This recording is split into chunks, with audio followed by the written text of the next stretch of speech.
Somnifère, le podcast. Bonsoir à toutes et à tous, nous sommes le mercredi 15 juin et Somnifère vous emmène ce soir dans la campagne canadienne avec l'histoire de Jean-Baptiste Côté, un vieillard qui vit seul avec sa femme dans une maison isolée bordée par une forêt. Un soir d'hiver, alors qu'une tempête gronde, il fait une découverte qui va bouleverser sa vie. C'est une histoire de l'autrice québécoise Blanche Lamontagne-Beauregard. Je vous souhaite une excellente nuit et maintenant place à notre séance de relaxation. La séance de relaxation. Je vous laisse un instant pour vous mettre à l'aise et lorsque vous êtes prêt, commencez par prendre une grande inspiration par le nez, lente et profonde, avant de laisser aller les tensions à l'expire.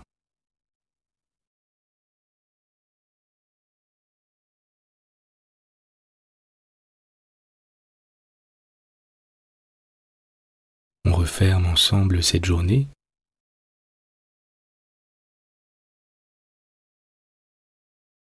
On laisse tout le quotidien et toutes les préoccupations de côté et on se prépare à déconnecter.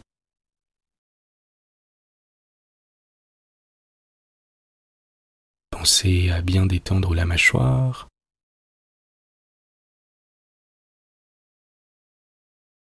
à desserrer les poings, à relâcher vos épaules.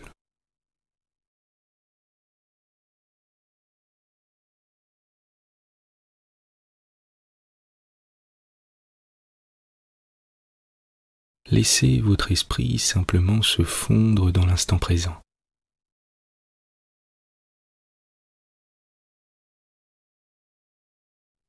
Remarquez les mouvements subtils de votre corps qui se met en veille, alors que vous inspirez et que vous expirez.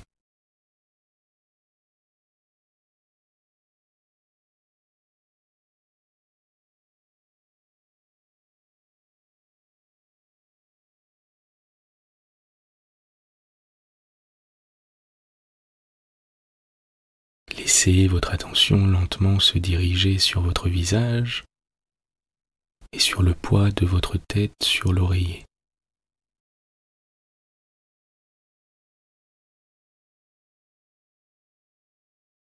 S'il reste quelques tensions au niveau du front, de la langue ou de la mâchoire, tâchez de les détendre un maximum, de les laisser aller complètement.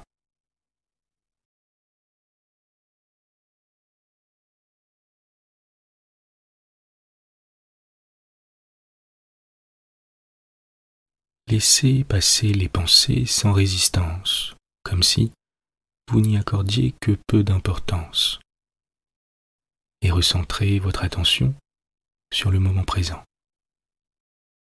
sur les appuis de votre corps avec le matelas,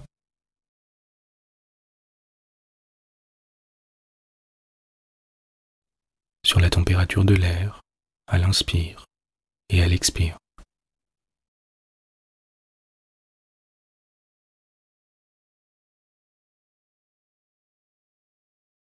Sur la détente qui s'installe progressivement.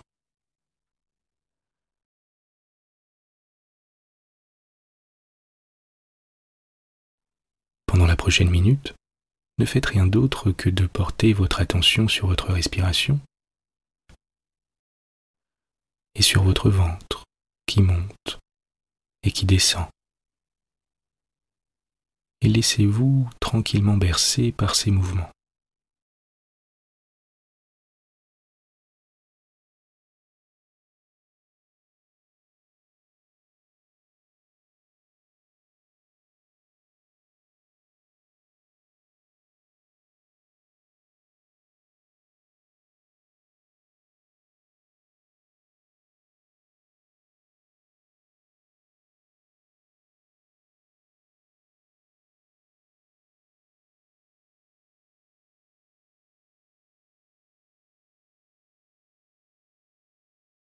Portez votre attention sur vos deux pieds et sentez comme une douce sensation de chaleur les envelopper.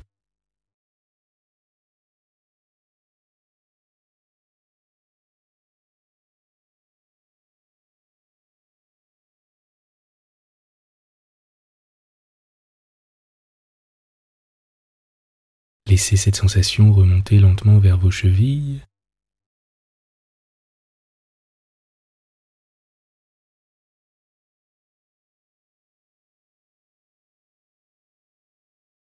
Vos mollets.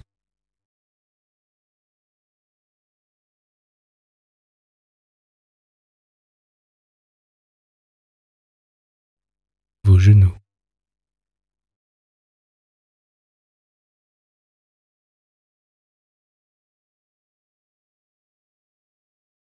Vos cuisses.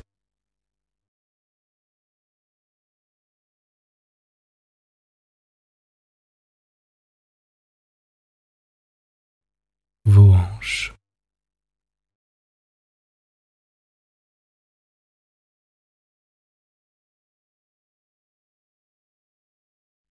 Votre ventre qui continue de vous bercer tranquillement.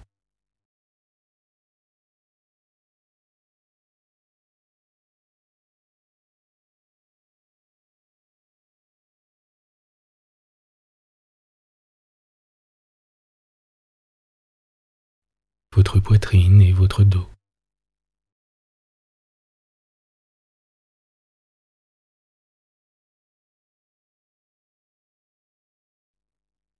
Vos épaules qui sont complètement relâchées.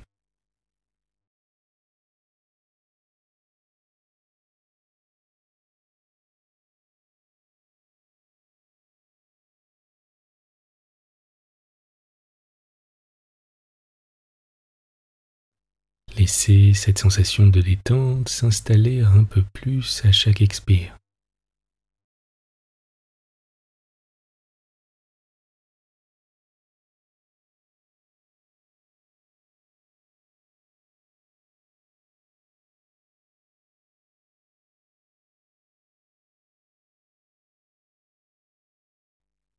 Avant de rejoindre votre nuque, tranquillement, comme un subtil massage. Puis votre cuir chevelu, qui s'enveloppe à son tour d'une douce sensation de bien-être.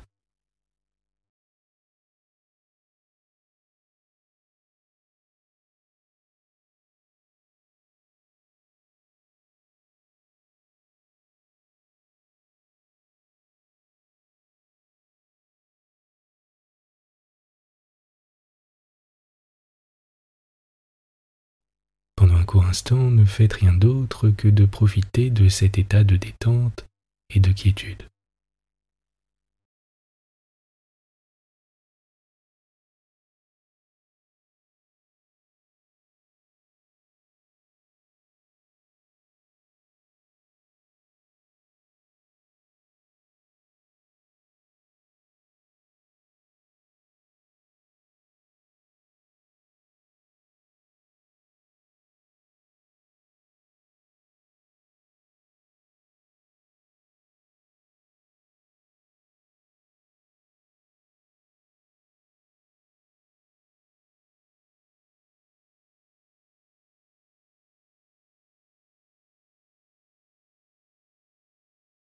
Concentrez-vous simplement sur votre ventre, qui continue de vous bercer tranquillement, et sur les mouvements de votre respiration, à l'inspire et à l'expire.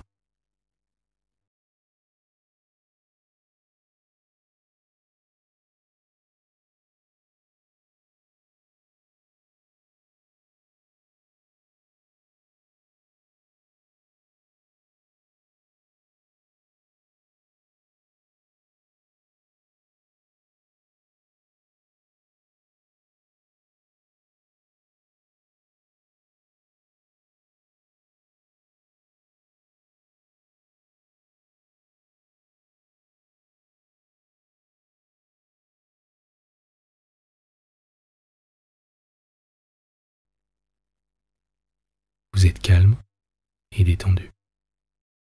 L'histoire du soir. C'était en décembre, un de ces soirs humides et froids où le vent élève une voix furieuse dans l'ombre. Jean-Baptiste Côté, le vieux seigneur de l'île verte, venait de mettre une nouvelle bûche dans le feu de la cheminée et le vent grondait avec force. mais la maison ne semblait pas souffrir de la tourmente. C'était une de ces anciennes demeures, faites sans apparat, mais solide comme un brick, et capable de résister aux plus violents assauts. Ce soir-là, la haute cheminée très rustique, faite à la hâte de la pierre des montagnes, dévorait avec rapidité les énormes morceaux de bois jetés dans les charbons ardents. « Il faut chauffer sans relâche, » dit le Seigneur. « Mettons encore des bûches. » Et ses longues épaules se penchèrent de nouveau sur le feu déjà rouge.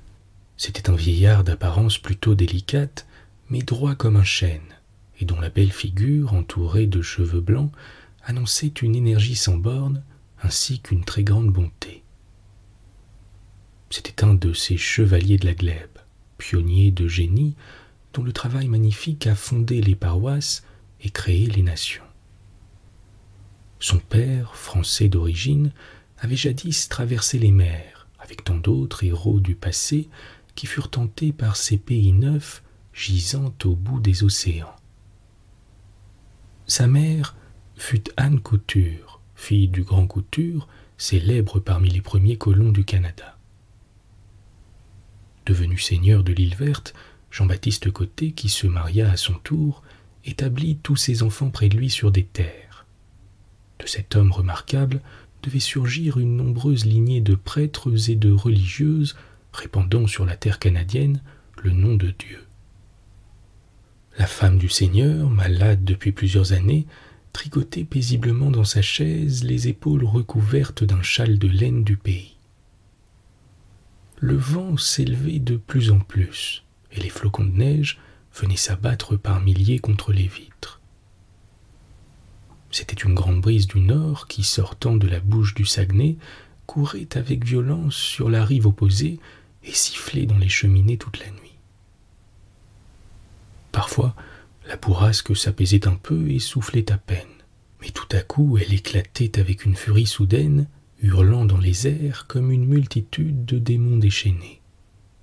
Tantôt cela jetait des cris aigus et perçants qui faisaient sursauter. Tantôt cela s'abattait sur la maison avec un bruit de tonnerre, secouant portes et fenêtres, puis à la fin cela s'adoucissait et devenait une espèce de plainte sinistre à faire trembler. La marée montante rugissait dans l'ombre. On entendait au loin les vagues se briser l'une après l'autre contre les glaces des grèves avec un bruit semblable à des décharges de canons. Et la bourrasque, de plus en plus forte, frappait violemment contre les murs. Mais la maison restait chaude et silencieuse au milieu de la tempête. 11 heures venaient de sonner à la grande horloge de bois. Le seigneur se leva, entr'ouvrit la porte pour regarder dehors. Le vent lui cingla vivement le visage. « Ah, c'est un temps de chien !» murmura-t-il. Puis il prêta tout à coup l'oreille à des bruits étranges qui venaient de loin, dans la nuit. « Écoute, j'entends une voix au dehors. Ce sont des plaintes. C'est une voix d'enfant. Mon Dieu, c'est un enfant perdu dans la tempête. Coûte que coûte, il faut que j'y aille. » « Tu n'y penses pas, » reprit sa femme. « Ce doit être le vent que tu entends, et tu ne peux sortir par un temps pareil. » Elle essaya en vain de le retenir. Dans un instant, le vieillard, enveloppé des pieds à la tête, s'élançait dans la nuit, un fanal à la main. Sa femme referma bien vite la porte. Elle se mit à trembler d'épouvante à la pensée de ce qui pouvait arriver. Il n'était plus alerte comme autrefois. Un coup de vent trop violent le jetterait à terre et la neige ensuite pourrait en peu de temps l'ensevelir. Des visions terribles passaient et repassaient dans son cerveau. Ne pouvant rien voir dans la fenêtre, elle alla chercher son chapelet et se mit à prier avec ferveur. Des minutes interminables s'écoulèrent. Tout à coup, la porte s'ouvrit. Le vieillard entra, essoufflé et blanc de neige. Il tenait bien serré contre lui une petite fille au visage bruni, dont les vêtements glacés pendaient le long de son corps avec ses bras inertes. Je suis arrivé à temps, je t'assure. Elle vient de perdre connaissance. Je l'ai trouvée à côté du chemin, pas loin d'ici. Vite, emporte-moi des vêtements chauds et tout ce qu'il faut pour la ranimer. La fille de cette petite est entre nos mains. Déposée avec soin sur le sofa, la petite fille, au contact de la bonne chaleur, venait déjà d'ouvrir les yeux. Mon Dieu, la belle enfant, la belle petite sauvagesse, s'écria la femme du Seigneur. C'était en effet une petite montagnaise de 3 ou 4 ans qui s'était échappée sans doute de la surveillance maternelle durant une marche au village. Un grand nombre de ces tribus sauvages vivaient en ce temps-là sur les 2 rives du Saint-Laurent et s'y nourrissaient de chasse et de pêche. L'enfant, ouvrant de grands yeux noirs et profonds, regardait de tous côtés, ahurie et inquiète. Son visage rond, aux traits accentués, au front large et brillant, avait une merveilleuse expression de candeur enfantine.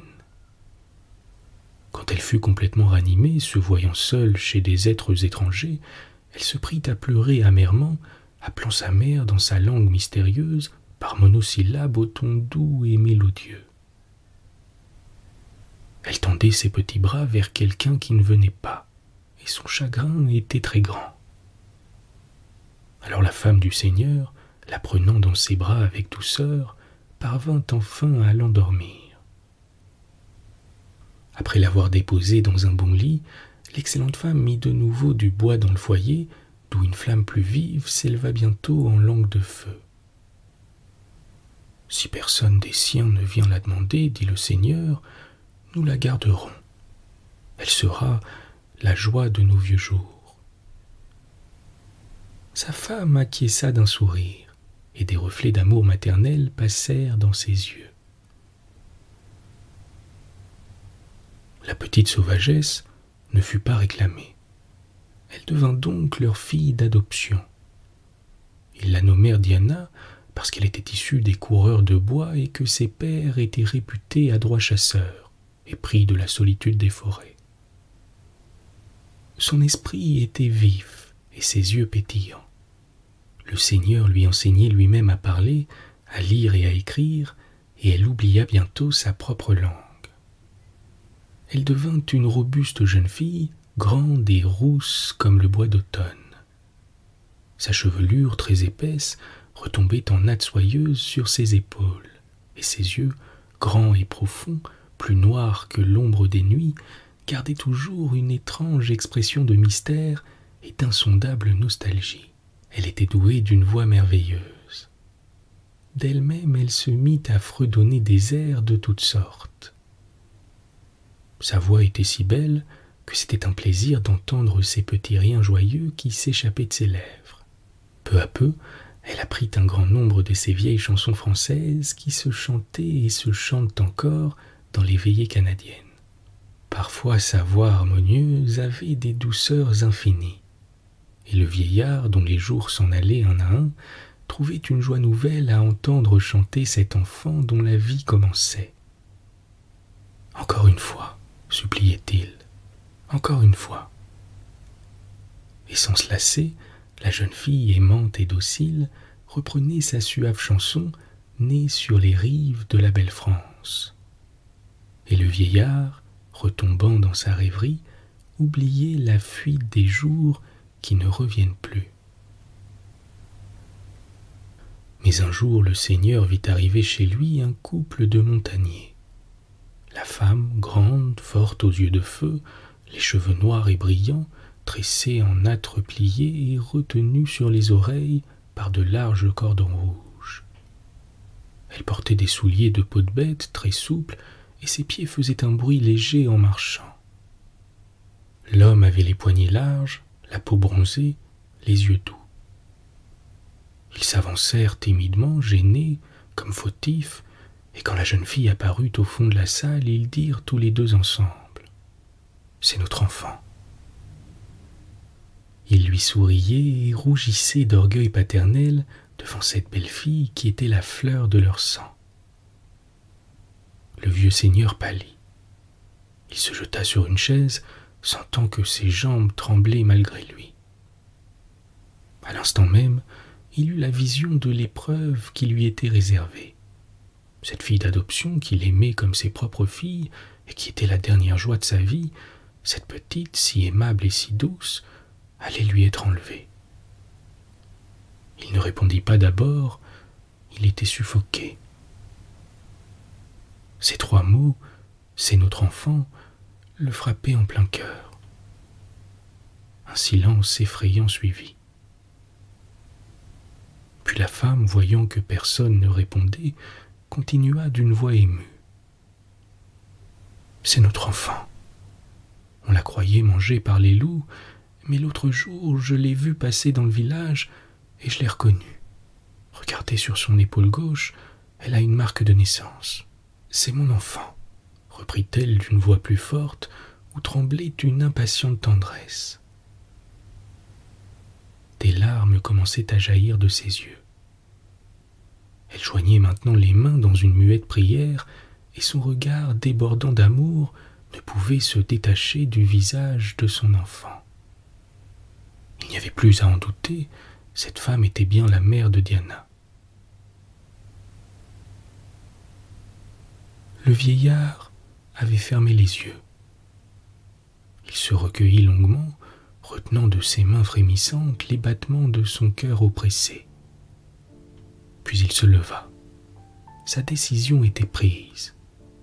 Dans la noblesse et la dignité de son âme, il ne pouvait pas refuser à ces gens le bonheur de reprendre leur enfant.